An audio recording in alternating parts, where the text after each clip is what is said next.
But if you like Google, oh, maybe this one. If you Google like Tucker, maybe, oh, there we go. Will this work here? I can test it if you want to listen. Yeah, let me run back there. Okay. It's on. Yeah, let me run back.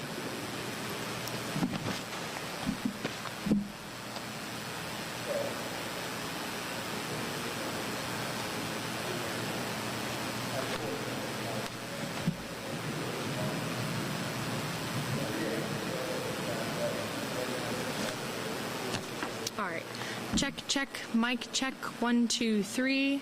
Let me know if you can hear me on the side. Good, okay, perfect, thank you.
everyone. Thank you so much for coming. I apologize for all of the timing delay. I know that's never easy, but we had a bunch of weather move into Tallahassee when we were trying to take off, and that pushed everything behind on our end. So they are on their way. We are a little bit ways out, but I'll keep you updated as I get more information. And I just wanted to say thank you so much for your patience and for being here. I know that the governor is very excited to be here. He's really excited about everything that's going on. And just, again, thank you so much for being here. At the very end, if there is time for questions as we wrap up this press conference, we do ask that it just comes from the media in the back. And then if you, as we get a little bit closer, if you wouldn't mind taking out your phone and silencing that. Our phones, as you know, like to go off at the most inopportune times. So if you wouldn't mind taking a moment just to silence that, that would be great. If you have any questions, I'll be wandering around and feel free to let me know. Thank you.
Test 1 2, test 1 2. This is an audio test. Give me a thumbs up if we're good. Perfect. Thank you.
great to see you. Grab a seat. It's great to be back in Northwest Florida.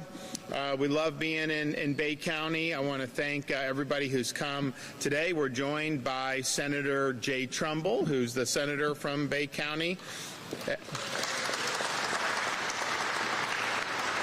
I don't know whether, when I announce the politicians, sometimes yes, sometimes no. I'm glad Jay got the thumbs up. We also have FWC Executive Director Roger Young, and then we have the Todds here, and you're going to hear from Jimmy Todd, who's hosting us here today at Treasure Island Marina. So I want to thank them for that. So we're going to talk about obviously marine-related issue today. But before I do that, I just want to wish the Florida Gators a good run today against Houston. Not everyone may want that in Northwest Florida, but most I think do when it becomes a Florida. Even my kids, who are very big in the Florida state, and we've asked them for many weeks, if Florida makes it, who are you going to root for? Who are you going to root for? Finally, they've admitted they're going to root for Florida to beat Houston. So, Gator Nation can rest assured that we have a united household in the state of Florida, at least in the governor's office. We all want to see them bring home a national championship.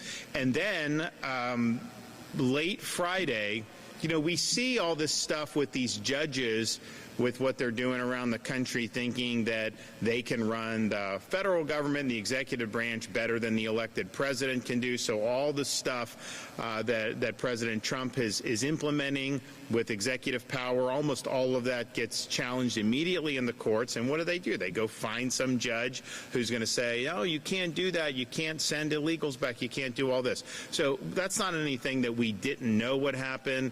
That's not something they and the administration didn't think would happen. That's just, unfortunately, par for the course.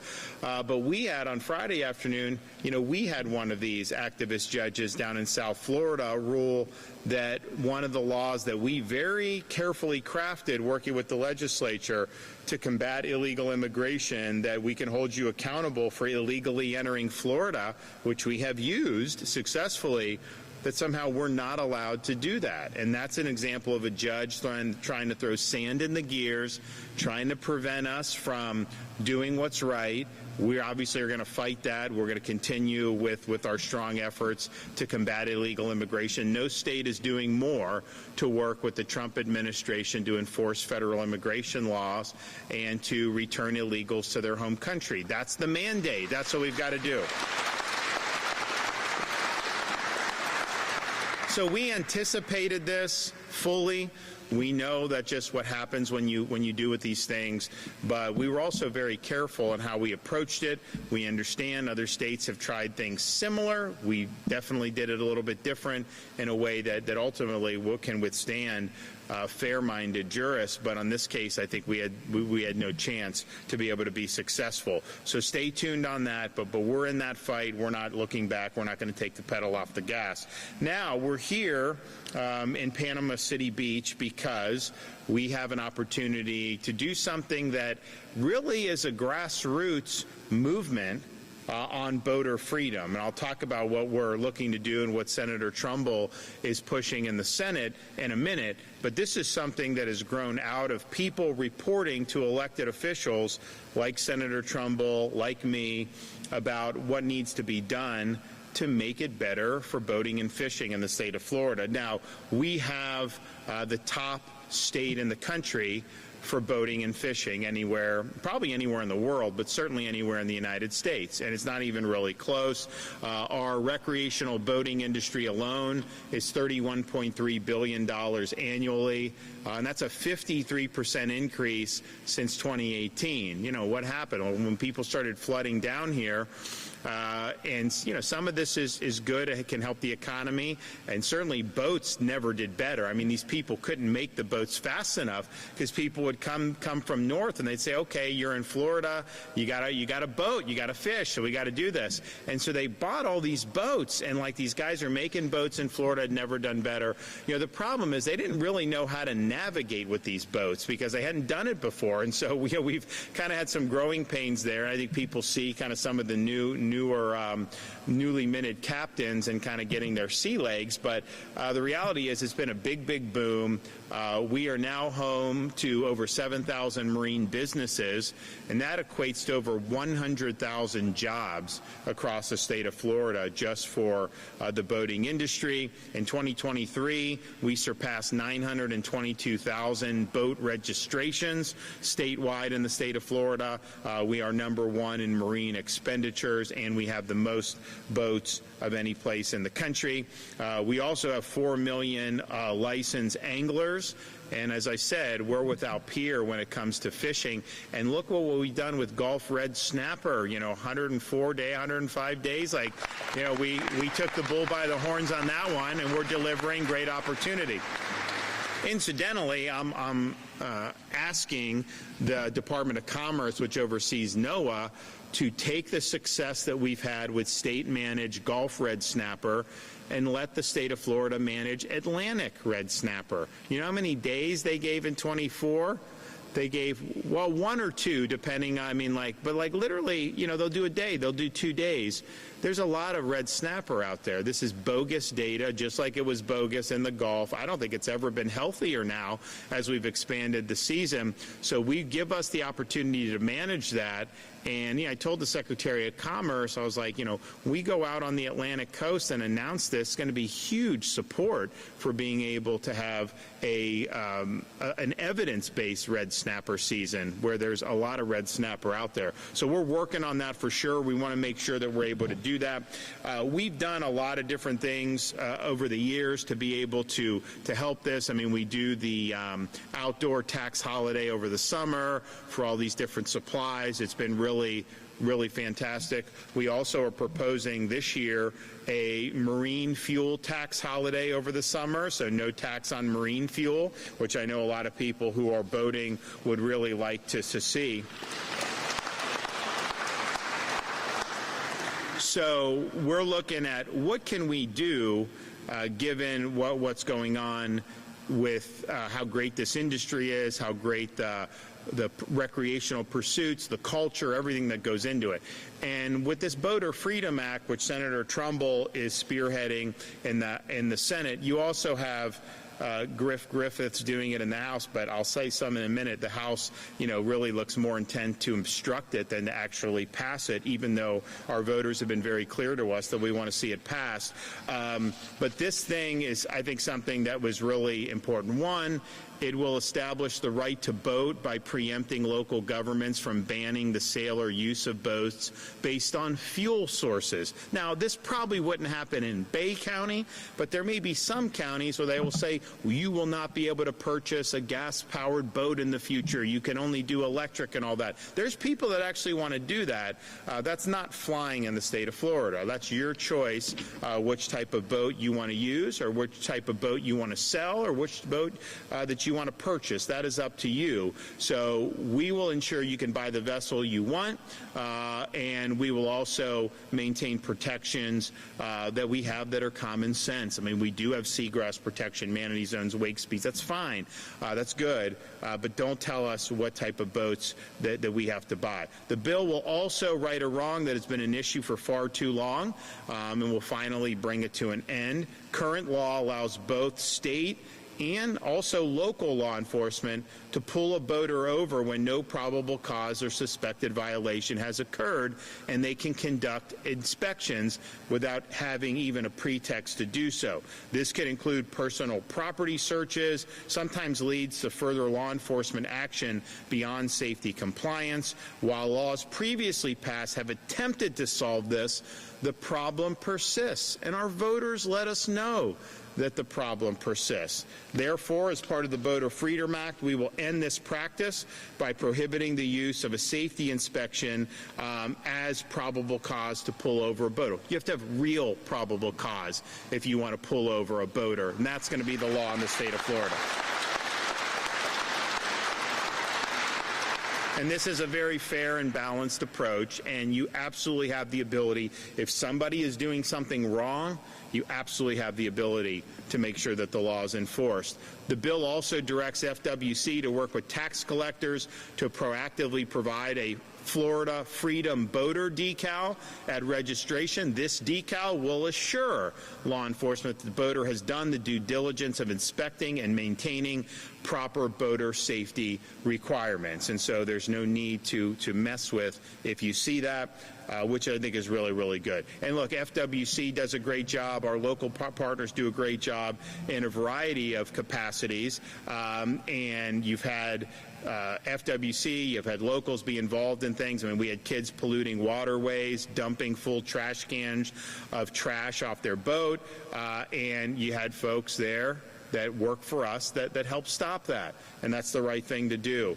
But by unlimiting unwarranted vessel inspections without probable cause, FWC officers can better allocate resources and time to cases where there is a clear need for intervention, protecting wildlife, and ultimately doing the work that they do. And I think most people agree that's a more common sense approach. This will increase the strength of the relationships between officers and the boating community.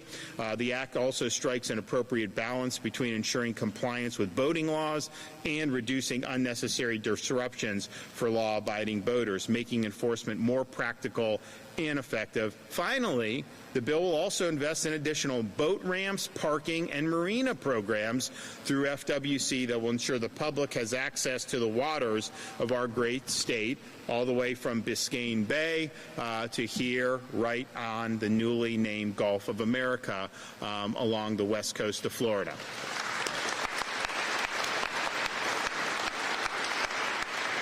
Now, I mentioned that Senator Trumbull is spearheading this in the Senate. It's moving through. It's got a lot of bipartisan support. People understand this is not something that Senator Trumbull or I just kind of cooked up on our own or trying to foist through. This is something that's a response to boaters throughout Florida who have reported what they would like to see to be able to strengthen this great pastime and to help this really important part of our state's culture. And so that's why it's gotten support. That's why they're doing it. Now, the Florida House of Representatives, as has been true, unfortunately, for the last couple months, they seem to be more interested in obstructing the passage of this legislation.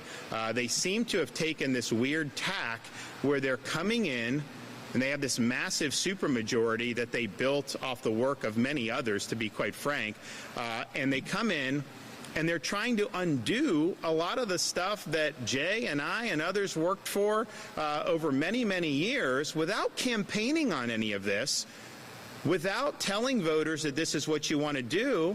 But then you turn around, and who are they doing the bidding for? Not you, but people like Morgan and Morgan. I don't want the state run by Morgan and Morgan. I want the state run by what the people voted for. And so you have this thing where they're trying to repeal progress. They never told the voters they would do this. And then they basically take a tack. Well, if the voters are asking us to do something and we're leading on that, then they're just going to try to obstruct for the sake of obstruction. That's not what you voted for. You voted for people to continue the success of Florida and what we've been able to accomplish over these many years. And I think to waste this with these antics and refusing to actually do the people's work, that just doesn't make sense. I mean, just think about taxes. I was going out for many months because of listening to people like you talking about the need for property tax relief. People are getting killed on property taxes. What do?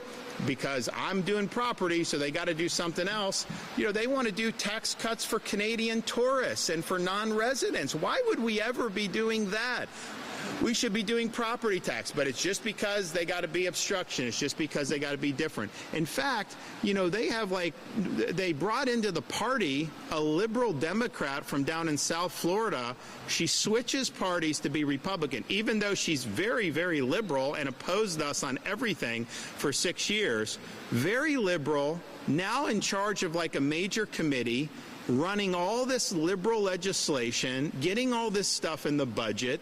And I'm thinking to myself, is that what you voted for in Bay County, to turn the reins over to some liberal rep in Broward County? Nobody campaigned on that. That was not what you were doing. So this is just another example. I mean, I would think that reps would be wanting to do something that the voter freedom is. And because it's not something I cooked up, it's not something Jay Trumbull cooked up, it's something that people have been asking for really for many years, but certainly in more recent times, this has been something that's been very important. And so we're listening to the folks and we're delivering those results to them. So I want to commend Senator Trumbull and the other members of the Senate who've really worked hard to be able to move this forward. If it doesn't pass the House, it's only because of them taking an obstructionist bent, not because it doesn't have support from the vast majority of folks throughout the state of Florida and even in that particular chamber. So let's get this done. I look forward to the Senate continuing to pursue this. I think this will make a real positive difference in the lives of Floridians, but particularly with respect to our boating community. So thank you, everybody. And now first we'll hear from Jay, then we'll hear from our other speakers.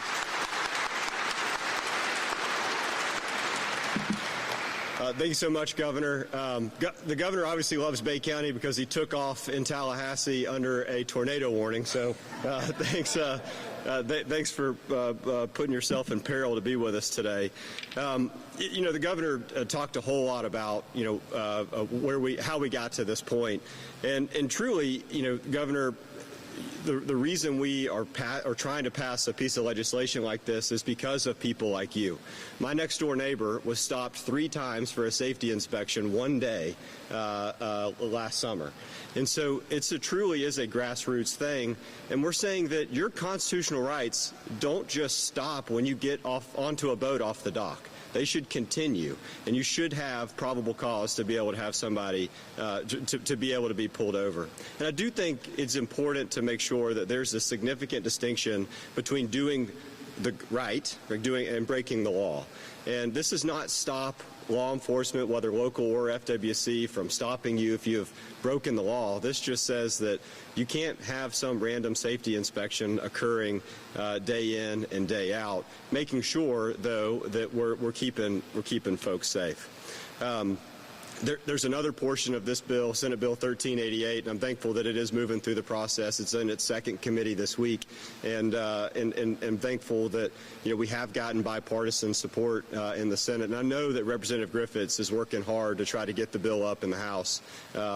But there's this other portion of the bill that the governor talked about that says, no, we're not going to say which boats you can and can't have. They can be propelled by one type of gas, or they can be propelled by electric or whatever. It's your choice to make those decisions, and we're not going to preempt the voters or Floridians from being able to make those choices like other states have implemented.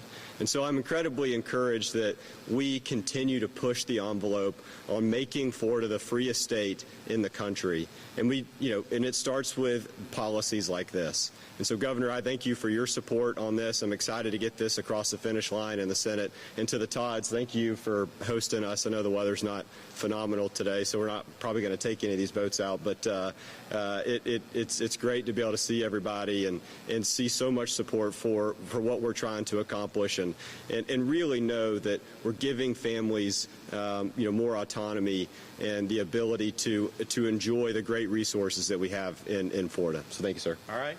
Roger.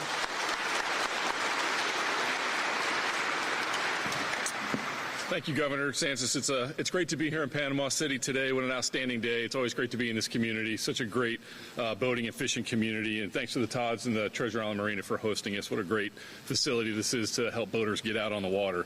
And on behalf of the Florida Fish and Wildlife Conservation Commission, I want to thank you, Governor, for your continued leadership in supporting Florida's boating and angling communities, just like this one. Florida is the boating capital of the world. And at FWC, we're committed to ensuring our waterways are safe, accessible, and responsibly enjoyed.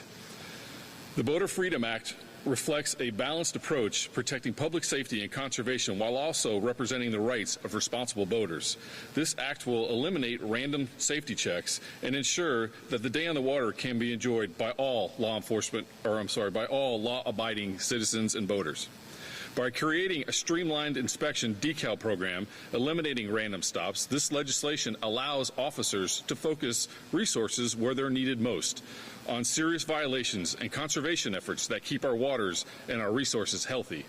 FWC stands in support and supports these efforts, and we look forward to working with Governor DeSantis, Senator Trumbull, and Representative Griffiths on implementing the Boater Freedom Act to help ensure that Florida remains the best place in the world to boat, fish, and enjoy the outdoors. So thank you, Governor. Appreciate it.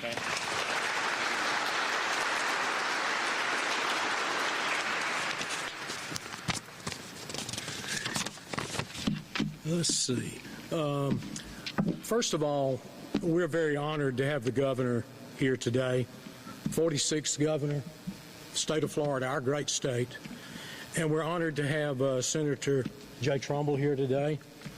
And we're honored to have Roger, our new administrator, director of the FWC. And we are excited to have our locals, Claire Peace, thank you for being here, Chuck Perdue, and lots of you people that I didn't call your name, but we really appreciate you being here. The media, we appreciate you covering the event. And Lisa and Anna, our owners, Treasure Island Marina. And every time we get hit, and every time we have a tornado or a hurricane, they say, build it back. And so that's what we've done here with this new facility. I'm Jimmy Todd, and I'm the president and CEO of Treasure Island Marina. And I want to extend a strong support for the upcoming Boater Freedom Act making its way through the Florida legislature. And this is a meaningful and very much needed step for the boating community and local businesses like ours that depend on fair, consistent access to our waters. I'd also like to acknowledge and thank Senator Jay Trumbull for his leadership in authoring this bill and carrying forward what I understand are your goals for protecting Floridians' rights and preserving access to our marine heritage. We stand with you in ensuring Florida remains a place where responsible boating is supported, not restricted. Please don't hesitate to reach out if we can assist in furthering these efforts on the local level. Thank you very much for being here. Okay.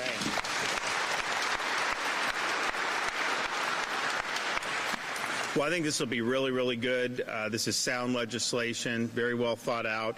And as Senator Trumbull said, obviously, whatever the rules of the road are, you have the ability as a law enforcement to enforce that. What this is preventing is to just go up to a boat because you feel like it and conduct a, quote, safety inspection without there being a basis to do so in the first place. And I think that will cause much better relations between everybody, and it's consistent with how we typically conduct law enforcement operations, where you do have the requirement to have a basis, a probable cause before you stop somebody or conduct any type of a search. So it's sound. I think it's long overdue, but I really thank everybody who spoke up for really a long time. I mean, certainly the last couple years, people have been talking about, hey, we'd love to see this. So this is really answering the call from a lot of folks who know what they're talking about. So thank you for doing this for Senator Trumbull. And, we'll see whether, it makes it all the way through the process. I'm confident that the Florida Senate is going to pass this, and that'll be a big win for Florida. Okay, do we have any questions back there? Yes.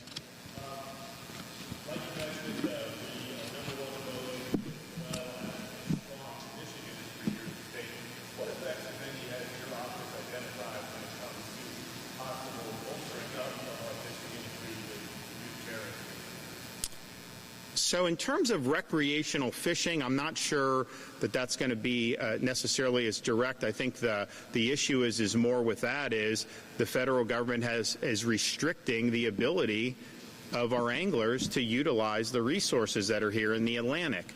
In the Gulf, when they gave us the management of the Gulf, what do you have? You have the largest Gulf red snapper season than we've ever had under state management.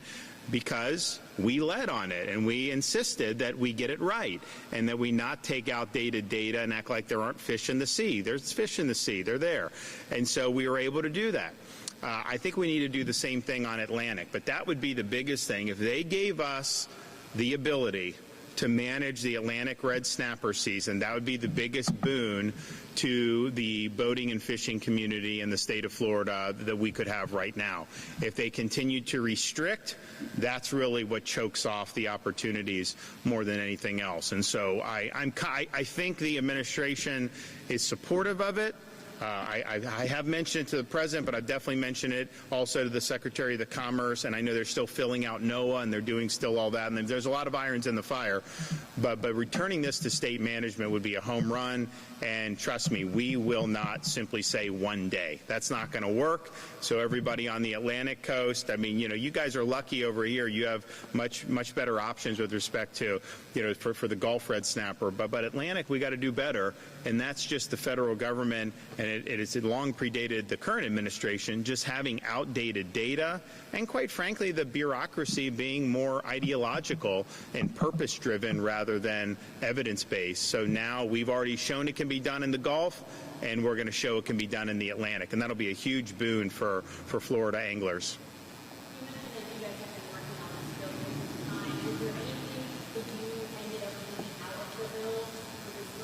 No, this is good legislation, and like all these things, there's ideas, and then you got to render those ideas into legislative text, and there's always give and take with what a legislator may want in each house, and then what I'd be willing to sign. But basically, I think this is good, and it's really been a team effort, and so we look forward to coming back to Bay County to be able to sign this into law. Maybe we'll get that on the calendar and hopefully get it done.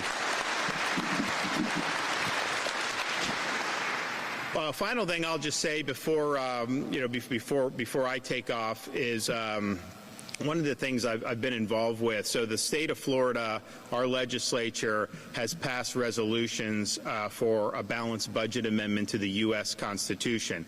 And we have now 27 states that have done that. If you get 34, then it can be submitted for ratification, and you need 3/4 of the states to ratify.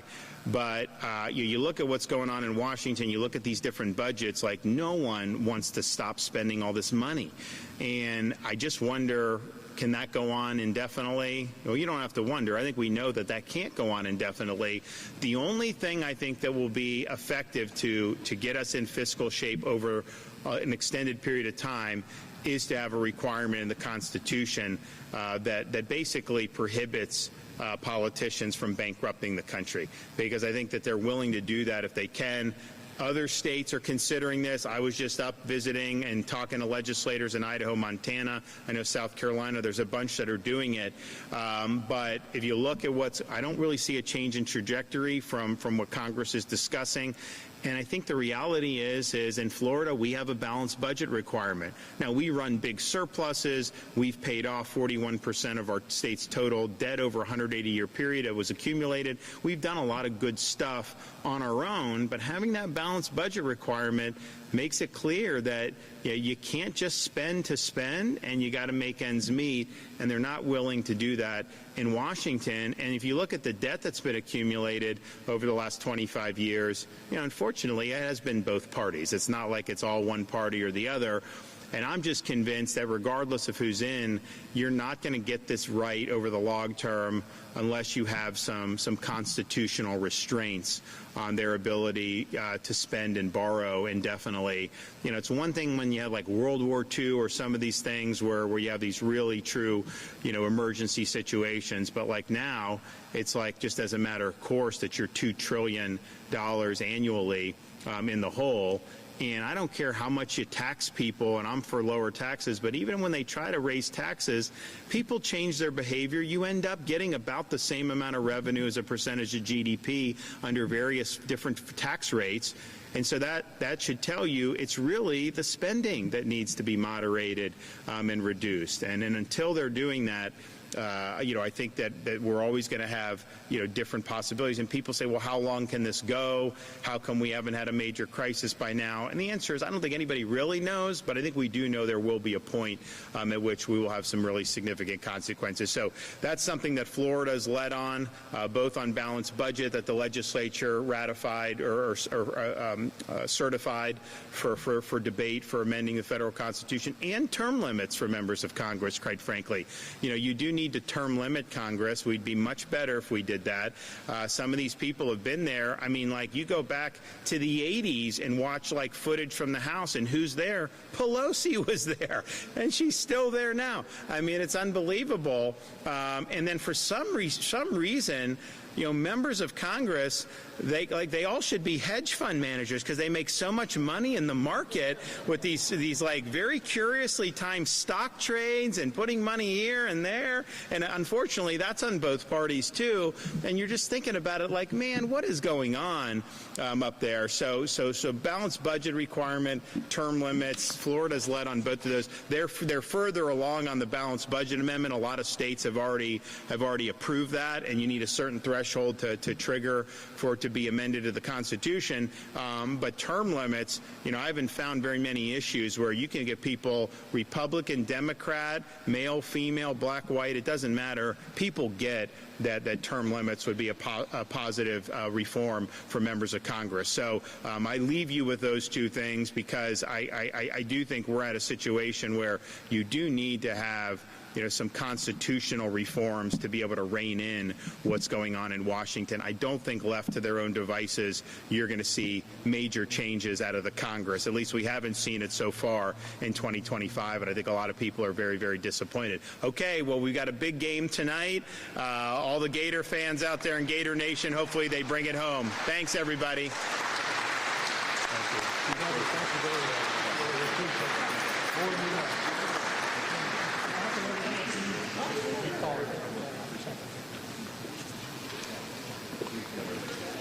Thank you very much. How you doing?